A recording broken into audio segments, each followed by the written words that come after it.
Dimanche passé, le pape a canonisé 10 nouveaux saints.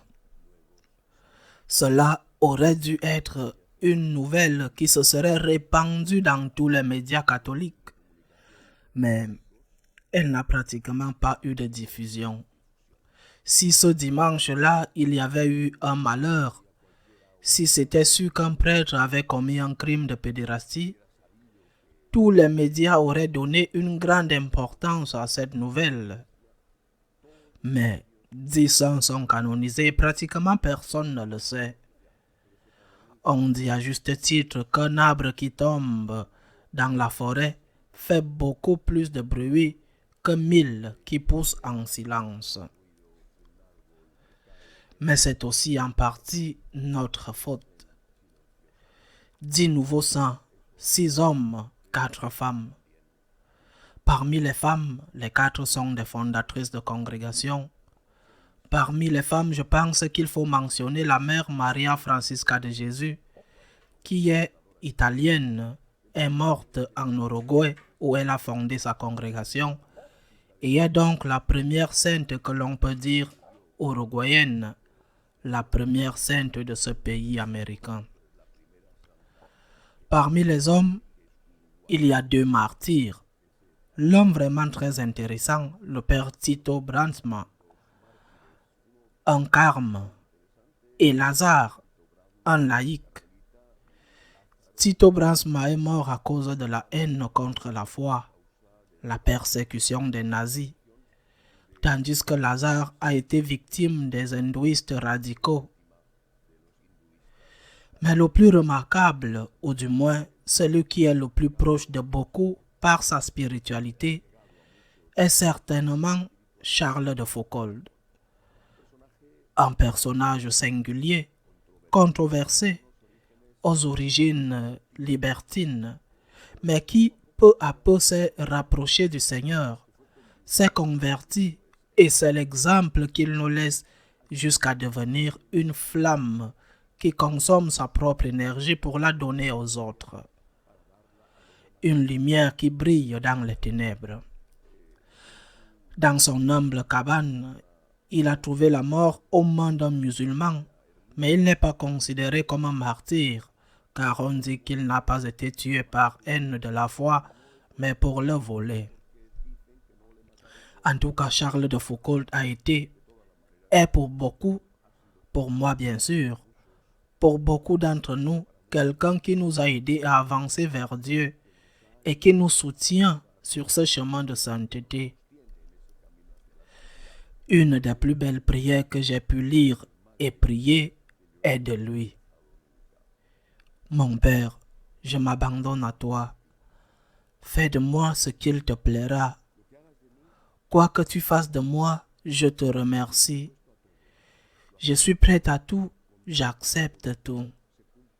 Pourvu que ta volonté se fasse en moi, en toutes les créatures. Je ne désire rien d'autre, mon Dieu. Je remets mon âme entre tes mains. Je te la donne, mon Dieu, avec tout l'amour de mon cœur, parce que je t'aime. Et parce que t'aimer, c'est me donner, me remettre entre tes mains sans mesure, avec une infinie confiance, car tu es mon Père. Amen. Mon Père, je m'abandonne à toi.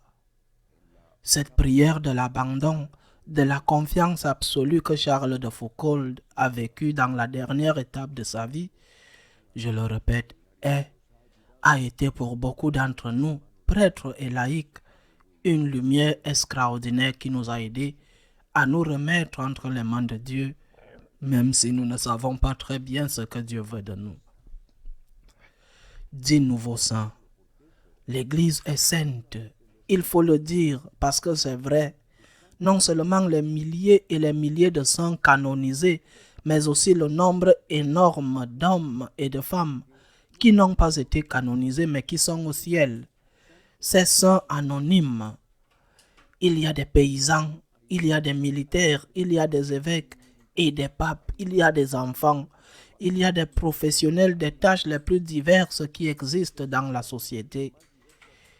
Ils sont des saints, Même s'ils n'ont pas été canonisés, ils sont au ciel. Leur sang coule dans nos veines. Si nous regardons en arrière, chacun d'entre nous pourra sûrement dire « Mon père, ma mère, un grand-père, un ami m'a laissé un exemple extraordinaire d'amour pour Dieu. Et par amour pour Dieu, amour pour le prochain. » L'Église est sainte. Sainte en sa tête, notre Seigneur Jésus-Christ. Sainte en la Sainte Vierge Marie, l'Immaculée. Et sainte en cet immense nombre de personnes qui se sont données entièrement à Dieu notre Seigneur. C'est vrai, malheureusement, que l'Église est aussi pleine de pécheurs et que, si ce n'était pas le cas, aucun d'entre nous n'y serait admis. Mais il est également vrai, et nous devons rendre justice au fait que ceux qui nous ont précédés et qui sont déjà au ciel étaient comme nous, c'est-à-dire qu'ils étaient des pécheurs qui se sont battus pour être des saints. Ils étaient des hommes et des femmes normaux qui tombaient et se relevaient, qui ont voulu aimer Dieu et qui ont voulu l'aimer encore et encore et encore, même s'ils n'y sont pas toujours parvenus. L'exemple de Saint Charles de Foucauld est précisément lumineux dans ce sens. Nous voulons être des saints et c'est pourquoi tant, je ne dis pas tous les baptisés, mais tant de baptisés veulent être des saints. Nous voulons aimer Dieu malgré que nous soyons pécheurs. Nous voulons lutter pour aimer Dieu. C'est pourquoi nous disons que l'Église est sainte. Nous devons mettre fin au complexe d'infériorité. On nous a dit, vous ne pouvez pas parler du ciel parce que si vous parlez du ciel, vous devenez l'opium du peuple. Et le message de la vie éternelle a disparu de la prédication. Personne ne parle du ciel parce qu'on va te dire. Et pourquoi ne te le disent pas? On nous a dit que dans l'église, il y a des prêtres, des religieux, des pédophiles, et tout le monde a honte, se cache sous les meubles pour passer inaperçu. Il y a des pédophiles dans l'église, oui, 0,05%. Au moins, je parle des données pour l'Espagne. 0,05% des cas de pédérastie.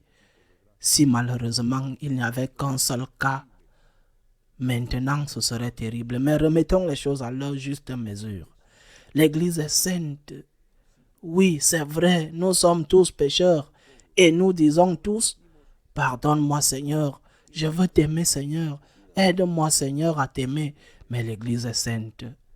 Elle est sainte dans les milliers et les milliers et les milliers qui ont déjà passé au ciel, qui sont déjà au ciel et qui ont lutté pendant leur vie pour aimer Dieu. Les complexes d'infériorité, la honte d'être catholique doivent disparaître parce que nous devons rendre justice, justice aux saints qui nous ont précédés, justice aussi au Dieu qui nous appelle à être saints, qui nous aide à être saints. Nous nous remettons entre les mains du Seigneur comme le faisait Saint Charles de Foucauld. Mon Père, je m'abandonne à toi. Nous devons faire cette prière encore et encore et encore. Mon Père, je m'abandonne à toi. Entre tes mains, je mets ma vie, aussi celle de ma famille. J'ai confiance en toi, Seigneur. Mais ce que nous ne pouvons pas faire, c'est rester silencieux et faire le jeu de tous ceux qui veulent détruire et nuire à l'Église comme si l'Église n'était composée que de pécheurs. Ces pécheurs qui ne sont même pas repentis. À la semaine prochaine, si Dieu le veut.